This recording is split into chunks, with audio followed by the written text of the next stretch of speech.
Hello everyone, আমি সুরভি। জ্ঞানজ্যোতি coaching সেন্টারের পক্ষ থেকে তোমাদের সবাইকে জানাই আরও একবার স্বাগত। আজকে আমরা আলোচনা করব CU university first semester geography major ওয়ানের একটি গুরুত্বপূর্ণ প্রশ্ন নিয়ে। দেখো কি আছে, মানচিত্র শ্রেণীবিভাগ বা ক্লাসিফিকেশন অফ ম্যাপস। সবার প্রথমে জেনে নেব যে ম্যাপ কি বা মানচিত্র কাকে বলা হয়।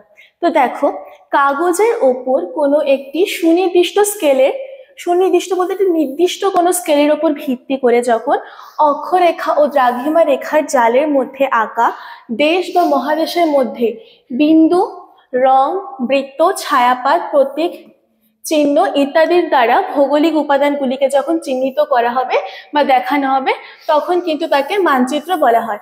অর্থাৎ একটি সুনির্দিষ্ট স্কেলের ওপর ভিত্তি করে অক্ষরেখা, দ্রাঘিমা রেখা জালের মধ্যে যখন কোনো দেশ বা মহাদেশের বিভিন্ন ভৌগোলিক উপাদানগুলিকে কিসের মাধ্যমে চিহ্নিত করা হবে, বিন্দু, রং, বৃত্ত, ছায়াপাত, প্রতীক, চিহ্ন ইত্যাদির মাধ্যমে কিন্তু ভৌগোলিক উপাদানগুলিকে যখন দেখানো হবে, তখন তাকে বলা হবে মানচিত্র বা ম্যাপ। আরো স্পষ্ট করে বলা যায়, প্রধানত কাগজ অথবা অন্য যে কোনো বস্তুর ওপর নির্দিষ্ট স্কেলে ও নির্দিষ্ট অভিক্ষেপে, এখানে অভিক্ষেপ বলতে যে নির্দিষ্ট পদ্ধতির মাধ্যমে কিন্তু মানচিত্র অঙ্কন করা হয় তাকে কিন্তু অভিক্ষেপ বলা হয়ে থাকে। কোনো একটি নির্দিষ্ট স্কেলে বা নির্দিষ্ট অভিক্ষেপে ভৌগোলিক উপাদান সমূহ যখন পৃথিবীর রূপরেখা বা নকশাকে সামগ্রিকভাবে, অর্থাৎ কিছু সবসময়ের জন্য বা আংশিকভাবে বা কিছুক্ষণের জন্য রং, রেখা, বিন্দু, বৃত্ত, ছায়াপাত ইত্যাদি প্রচলিত চিহ্নের মাধ্যমে উপস্থাপন করবে, তখন কিন্তু তাকে মানচিত্র বলা হয়। মানচিত্রে কি কি বৈশিষ্ট্য আছে দেখে নাও। ভূমির দূরত্বের সঙ্গে, এটা সঙ্গে হবে, ঠিক আছে, ভূমির দূরত্বের সঙ্গে মানচিত্রের দূরত্ব স্কেল হবে, এটা স্কেলের মাধ্যমে দেখানো হয়। অর্থাৎ ভূমিতে যে দূরত্বটা রয়েছে সেই দূরত্বটা কি করা হয়, মানচিত্রের দূরত্ব মাধ্যমে কিন্তু দেখানো হয়ে থাকে। তারপরে 2 নম্বর বৈশিষ্ট্য কি আছে, এটি সুনির্দিষ্ট অভিক্ষেপে আঁকা হয়। 3 নম্বর কি আছে দেখো, বিভিন্ন প্রাকৃতিক ও সাংস্কৃতিক উপাদানকে কিন্তু মানচিত্রে দেখানো হয়ে থাকে। প্রাকৃতিক উপাদান বলতে গাছপালা বোঝানো যেতে পারে, নদ নদীর কথা বোঝানো যেতে পারে। আর সাংস্কৃতিক উপাদান বলতে রাস্তাঘাট, বসতি ইত্যাদি কিন্তু উপাদান বোঝানো যেতে পারে। তারপরে কি আছে দেখো, সঠিক শিরোনামের মাধ্যমে মূল বিষয়বস্তুকে কিন্তু ম্যাপের মাধ্যমে বোঝানো হয়ে থাকে। এখন আজকে আমাদের আলোচনার মূল বিষয় মানচিত্র শ্রেণীবিভাগ নিয়ে আলোচনা করতে চলেছি। দেখে নাও কি আছে। মানচিত্রের স্কেল, বিষয়বস্তু, পরিকল্পনা, অঙ্কন প্রণালী অনুযায়ী প্রতিটি মানচিত্র কিন্তু অবশ্যই আলাদা আলাদা প্রকৃতি হয়ে থাকে। তা সত্ত্বেও কিছু সাধারণ বৈশিষ্ট্যের ভিত্তিতে মানচিত্র সমূহকে 3টি ভাগে কিন্তু ভাগ করা হয়েছে। প্রথম ভাগটি কি রয়েছে দেখো, স্কেলের তারতম্য অনুযায়ী মানচিত্র। 2 নম্বর হচ্ছে উদ্দেশ্য বা বিষয়বস্তু অনুযায়ী শ্রেণীবিভাগ। 3 নম্বর কি আছে, অঙ্কন প্রণালীর উপর ভিত্তি করে কিন্তু শ্রেণীবিভাগ রয়েছে। তো সবার প্রথমে আমরা স্কেলের তারতম্য অনুযায়ী মানচিত্রের শ্রেণীবিভাগ সম্পর্কে আলোচনা করব। স্কেল অনুসারে মানচিত্রের শ্রেণীবিভাগ। স্কেল ও মানচিত্রের মধ্যে যে সম্পর্ক রয়েছে তা কিন্তু সব থেকে বেশি এই শ্রেণীবিভাগেই বোঝা যায়। প্রথম শ্রেণীবিভাগ কি আছে দেখো, ক্ষুদ্র স্কেল মানচিত্র। অনেক বড় কোনো অঞ্চলকে ছোট করে দেখানোর জন্য ক্ষুদ্র স্কেলে মানচিত্র কিন্তু ব্যবহার করা হয়ে থাকে। পৃথিবীর কোনো দেশ বা মহাদেশের মানচিত্র, অ্যাটলাস মানচিত্র, দেওয়াল মানচিত্র হলো এই প্রকার মানচিত্রের উদাহরণ, অর্থাৎ ক্ষুদ্র স্কেলের মানচিত্রের উদাহরণ। কি কি রয়েছে উদাহরণ দেখে নাও। অ্যাটলাস মানচিত্র কোনো দেশ বা মহাদেশের মানচিত্র, পৃথিবীর মানচিত্র হতে পারে। এই মানচিত্রের স্কেল শুরু হয় এটা ইস্টু হবে, ঠিক আছে, অনুপাত 1:10 লাখ। এই মানচিত্রে কিন্তু কোনো বিশদ বিবরণ পাওয়া যায় না। তারপরে হচ্ছে মাঝারি স্কেল মানচিত্রটা স্কেল হবে মাঝারি স্কেল মানচিত্র। কি আছে দেখো, কোনো বড় অঞ্চলকে একাধিক বিভাগে ভাগ করে দেখানোর জন্য কিন্তু মাঝারি স্কেলে মানচিত্র আঁকা হয়ে থাকে।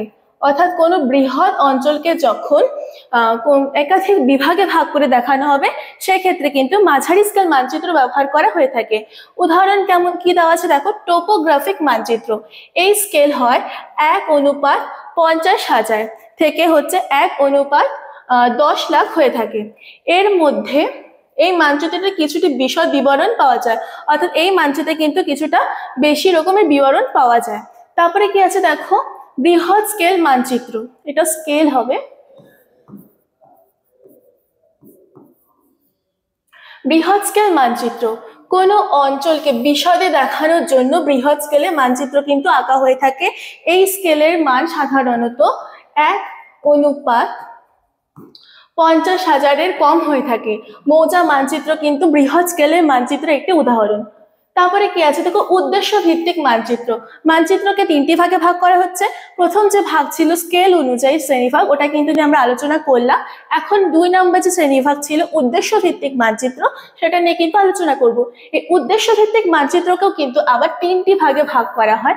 প্রথম ভাগটি কি দেখো, বিষয়ানুগ মানচিত্র। বিষয়ানুগ মানচিত্রকে আবার 2টি ভাগে ভাগ করা হয়। প্রথম ভাগটি হচ্ছে প্রাকৃতিক মানচিত্র।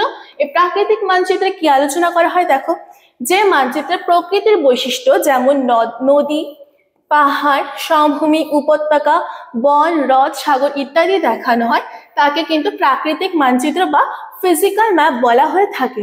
এরপরে হচ্ছে যে বিষয়ানুগ মানচিত্র দ্বিতীয় ভাগ, সেটি হচ্ছে রাজনৈতিক মানচিত্র।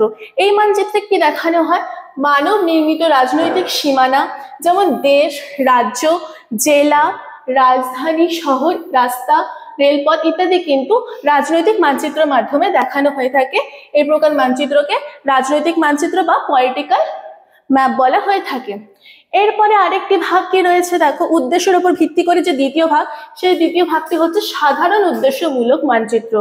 যে মানচিত্রে বহু ধরনের সাধারণ তথ্য যেমন নদী, পাহাড়, রাস্তা, শহর, সীমান্ত, উচ্চতা, প্রধান ভৌগোলিক বৈশিষ্ট্য একই সঙ্গে দেখানো হয়ে থাকে, তাকে কিন্তু সাধারণ উদ্দেশ্যমূলক মানচিত্র বা জেনারেল পারপোজ ম্যাপ বলা হয়ে থাকে। তারপরে 3 নম্বর কি আছে দেখো, বিশেষ উদ্দেশ্যমূলক মানচিত্র। তাহলে উদ্দেশ্যমূলক মানচিত্রকে 3টি ভাগে ভাগ করা হচ্ছে। প্রথম ভাগটি হচ্ছে বিষয়ানুগ মানচিত্র, তার মধ্যে আমরা 2টো ভাগ দেখতে পেলাম, একটা প্রাকৃতিক, একটা রাজনৈতিক। দ্বিতীয় যে ভাগটা ছিল সেটা হচ্ছে সাধারণ উদ্দেশ্যমূলক, আর তৃতীয় যে ভাগটা সেটা হচ্ছে বিশেষ উদ্দেশ্যমূলক মানচিত্র। এবার দেখবো যে বিশেষ উদ্দেশ্যমূলক মানচিত্রে কি দেখানো হয়ে থাকে। যে মানচিত্রে একটি নির্দিষ্ট বিষয় বা উদ্দেশ্যকে কেন্দ্র করে তথ্য দেখানো হয়, যেমন জনসংখ্যা, জলবায়ু, মাটির ধরন, বৃষ্টিপাত, ফসল, খনিজ, পরিবহন ইত্যাদি, তাকে বিশেষ উদ্দেশ্যমূলক মানচিত্র বলা হয়। তাহলে বিশেষ উদ্দেশ্যমূলক মানচিত্রে কি কি দেখানো হয় থাকে, জনসংখ্যা, জলবায়ু, মাটির ধরন, বৃষ্টিপাত, ফসল ইত্যাদি কিন্তু এই মানচিত্রের মাধ্যমে দেখানো হয়ে থাকে। এবার মানচিত্রের যে তৃতীয় ভাগ রয়েছে, সেই তৃতীয় ভাগটি হচ্ছে অঙ্কন প্রণালীর ভিত্তিতে কিন্তু শ্রেণীবিভাগ। প্রথম ভাগটি কি ছিল মানচিত্রের শ্রেণীবিভাগে স্কেল অনুযায়ী, দ্বিতীয় ভাগটি কি ছিল বিষয় উদ্দেশ্যের উপর ভিত্তি করে যে শ্রেণীবিভাগ সেটি, আর তৃতীয় নাম্বার যেটা হচ্ছে সেটা হচ্ছে অঙ্কন প্রণালীর উপর ভিত্তি করে কিন্তু মানচিত্রকে 5টি ভাগে ভাগ করা হচ্ছে। দেখো, বহুবর্ণ মানচিত্র। প্রথম ভাগটি হচ্ছে বহুবর্ণ মানচিত্র। এটি কি দেখো, যে মানচিত্রে ভিন্ন ভৌগোলিক বৈশিষ্ট্য বা তথ্যগুলিকে পৃথকভাবে দেখাতে বিভিন্ন রঙের ব্যবহার করা হয়। বিভিন্ন ভৌগোলিক উপাদানকে বিভিন্ন কালারের মাধ্যমে দেখানো হয় এই মানচিত্রে, তাই একে কিন্তু বহুবর্ণ মানচিত্র বলা হয়ে থাকে। 2 নম্বর কি আছে দেখো, বিন্দু মানচিত্র। যে মানচিত্রে নির্দিষ্ট তথ্য বা বস্তুর সংখ্যা বা বিস্তারকে বিন্দুর মাধ্যমে দেখানো হয়ে থাকে, তাকে কিন্তু বিন্দু মানচিত্র বা ডট ম্যাপ বলা হয়ে থাকে, বা ডট ডিস্ট্রিবিউশন ম্যাপও বলা হয়ে থাকে। অর্থাৎ এক্ষেত্রে কিন্তু বিন্দুর মাধ্যমে ভৌগোলিক উপাদানগুলিকে চিহ্নিত করা হয়ে থাকবে। তারপরে 3 নম্বর কি আছে দেখো, সমান রেখা মানচিত্র। যে মানচিত্রে সমান মান বা সমান মাত্রার বিন্দুগুলিকে যুক্ত করে রেখা আঁকা হয়, তাকে কিন্তু সমান রেখা মানচিত্র বলা হয়ে থাকে। 4 নম্বর কি আছে দেখো, ছায়াপাত মানচিত্র।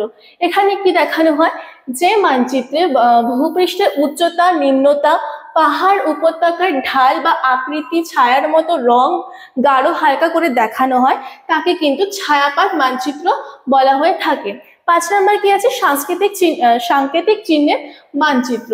এক্ষেত্রে কি করা হয়, যে মানচিত্রে বিভিন্ন বস্তু, স্থান বা তথ্যকে বোঝাতে বিশেষ চিহ্ন, রং, প্রতীক ইত্যাদি ব্যবহার করা হয়, তাকে কিন্তু সাংকেতিক চিহ্নের মানচিত্র বলা হয়। তো আজকে আমরা আলোচনা করলাম যে মানচিত্রকে কটি ভাগে ভাগ করা হয়, মানচিত্র কাকে বলে, ইত্যাদি নিয়ে কিন্তু আমরা আলোচনা করলাম। আজকে আমাদের আলোচনা দেখো এটুকুই ছিল। তোমাদের সবশেষে একটা ছোট্ট ইনফরমেশন আমি দিয়ে রাখছি। যারা যারা ভাবছো আমাদের সাথে যুক্ত হবে, স্ক্রিনে দেওয়া এই 2টো নাম্বারে কল করে কিন্তু তোমরা আমাদের সাথে যুক্ত হয়ে যেতে পারো।